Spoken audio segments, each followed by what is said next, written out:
On est donc le Raf Menachem Av, le Tanya du jour. On a expliqué hier que quand Akadosh Baruch Hu, il a créé le monde, il l'a fait par Chesed Chinam, par gentillesse gratuite. C'est-à-dire qu'il est passé du Yud, d'un niveau qui était incompréhensible, au Ré, à un niveau qui est accessible à nous. Ça veut dire qu'il nous procure la vie par gentillesse. Et cette gentillesse, elle est gratuite. Maintenant, une fois qu'Akadosh Baruch Hu a créé l'homme, puisque l'homme a été créé les Ovda ou le Shomra, il a été créé dans ce monde pour travailler, eh bien Hachem, il nous dit: maintenant, ce que j'attends de vous, c'est que vous fassiez de la tzedaka, et cette tzedaka que vous allez faire, cette gentillesse vis-à-vis des autres, va faire en sorte que moi, par écho, moi aussi, je vais faire de la gentillesse vis-à-vis de vous, c'est-à-dire que je vais me mettre à votre niveau. Bien sûr, l'idée de la gentillesse de se mettre à son niveau, on l'avait déjà apprise. C'est comme si que quelqu'un nous parle à son niveau, eh bien nous on comprend rien et ça nous fait du mal. Alors que quand une personne vient et se met à notre niveau, il nous valorise et à part le fait qu'il nous valorise, il nous donne un message et avec ce message, on va pouvoir nous-mêmes se nourrir et avancer dans la vie. C'est ce qu'Akadash Baruch Hu fait avec nous quand il nous donne la vie. Mais il nous dit attention maintenant, j'attends de vous que cette tzedaka que moi je vais faire, elle provienne d'abord de vous. Itoruta diltata, un réveil d'en bas. Et maintenant, on comprend ce qui est écrit que dans Yebamot, Kol Haomer Enlo et la Torah, tout celui qui dit moi je n'ai que la Torah, c'est-à-dire que lui il est que centré sur ses livres.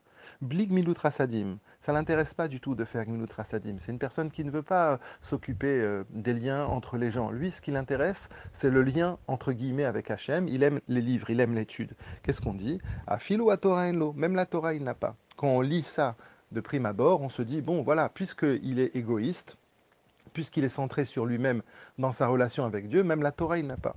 Mais le Admoazaken veut nous proposer une étude, une vision beaucoup plus profonde de cette idée-là.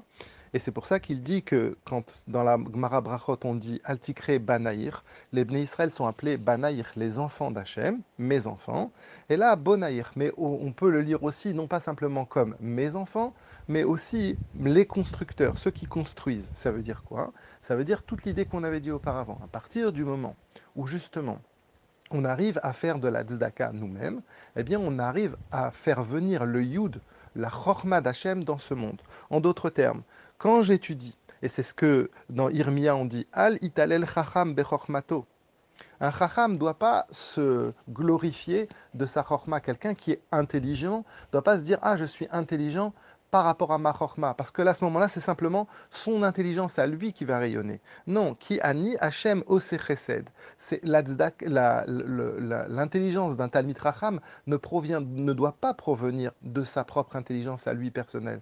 Elle doit provenir du chesed d'Hachem. En d'autres termes, quand je donne de la tzedaka, quand je suis quelqu'un qui va faire en sorte qu'Akadosh Baruch Hu va être content de mon travail, eh bien à ce moment-là, Hachem va amener de la chorma. Et cette chorma, ça va être une vraie chorma traïm, ça va être une vraie chorma de vie. De la même manière que moi j'ai donné de la vie à un pauvre, eh bien ma chorma qui va venir de là, qui va en découler, ça va être une chorma d'Hachem. C'est pour ça qu'on dit qu'un Rav, par exemple, ou un Talmid Racham, il a Sayata d'Ishmaïa, il a l'aide d'Hachem. Des fois, on répond à des questions simplement avec sa propre intelligence, sa propre vision. C'est pas ça que la Torah propose. La Torah propose qu'à partir du moment où tu te baignes dans un esprit de chesed vis-à-vis des autres, alors Akadosh Baruch Hu, il va rayonner en toi. Et la chorma que tu vas, les mots de Torah que tu vas dire, ça va pas être que le fruit de ton intelligence, mais ça va être le fruit, si l'on peut dire, de la chorma d'Hachem. Maintenant, le Tanya conclut en disant qu'il faut répondre encore à une chose. Il est marqué dans un endroit qu'il y a deux sortes de neshamot. Il y a les neshamot des Talmidei Chachamim qui donc étudient la Torah, et il y a les neshamot des gens qui sont oskim begmilut rasadim. Il y a des gens qui simplement ils font des mitzvot. Donc on ne comprend pas. La question revient. On avait déjà posé cette question tout à l'heure. On avait dit on peut pas. Celui qui dit que je n'ai que la Torah, ça ne marche pas. Même la Torah, il n'a pas. Donc comment on peut dire qu'il y a deux styles en d'autres termes de Neshamot? Alors le Hadmorazaken y répond.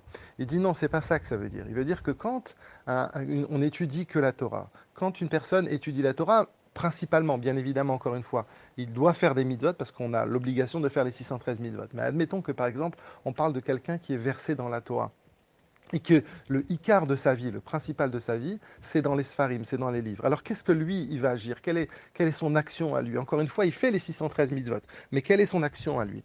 Son action, elle va avoir deux sens. Il va, grâce à l'étude de la Gemara, Eh bien, puisque la Gemara, elle est dans le monde de Bria, puisque le monde de Bria, comme on l'a dit, c'est le monde dans lequel il y a le raisonnement, et la Gemara, c'est le fruit du raisonnement, eh bien, grâce à cette étude-là, ce Talmid Racham, il va donner de la vie au Neshamot du monde de Bria. Et quand il va étudier la Mishnah, c'est savoir est-ce que c'est kasher, est-ce que c'est pas kasher, est-ce que c'est tamé, est-ce que c'est tahor. C'est des questions oui, non, qui sont plus en rapport avec le sechel. Et bien là, il va donner de la vie aux malachim qui se trouvent, aux anges qui se trouvent dans le monde de Yetzira, qui vont se nourrir des lettres de la Torah. Mais qu'est-ce que est-ce que ce Talmid Racham, si l'on peut dire, va avoir une action directe dans notre Olamazé? Eh bien, pas vraiment. Qu'est-ce qui va faire qu'on va avoir une action directe? Qu'est-ce qui va faire, encore une fois, qu'on va ramener le He d'Akadosh Baruch Hu dans ce monde-là? Eh bien, c'est grâce aux mitzvot que l'on fait. Si on fait des mitzvot, à ce moment-là, on va pouvoir agir et faire en sorte que dans le Olamazé, on va créer la présence d'Akadosh Baruch Hu. Et c'est pour ça que l'on dit Maaseh Hatzdaka, on l'appelle Maaseh Hatzdaka Shalom dans Ishaya, on dit que l'action de l'Hatzdaka, ça amène le Shalom. On ne comprend pas pourquoi ça s'appelle Maaseh Hatzdaka. On devrait dire que l'Hatzdaka, c'est une mida, c'est une attitude d'être gentil avec les autres, comme on dit en français, c'est de la gentillesse.